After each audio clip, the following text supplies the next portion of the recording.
మరి ఇక్కడ పిఠాపురం నియోజకవర్గంలో 100 పడకలు హాస్పిటల్ శంకుస్థాపనకి ఇంత తొందరగా అవుతుందని నేను అనుకోలేదు. మరి 100 కోట్ల బడ్జెట్తో మరి ఇంత తొందరగా శంకుస్థాపనకు వస్తున్నారంటే నిజంగా మా నియోజకవర్గమే కాదు, పక్క నియోజకవర్గం కూడా చాలా అదృష్టవంతులు.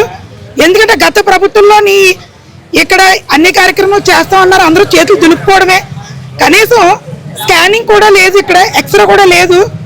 మరి మన కూటమి ప్రభుత్వం వచ్చాక మన ఎక్స్రే కూడా ఇక్కడ మరి స్టార్ట్ చేయడం జరిగింది. మరి మీరు చూస్తున్నారు పవన్ కళ్యాణ్ గారు మరి ఏ విధంగా ఇది ఎంత శరవేగంతో పిఠాపురం నియోజకవర్గం అభివృద్ధిలో ముందుకు దూసిపోతుందో మీకు తెలుసు.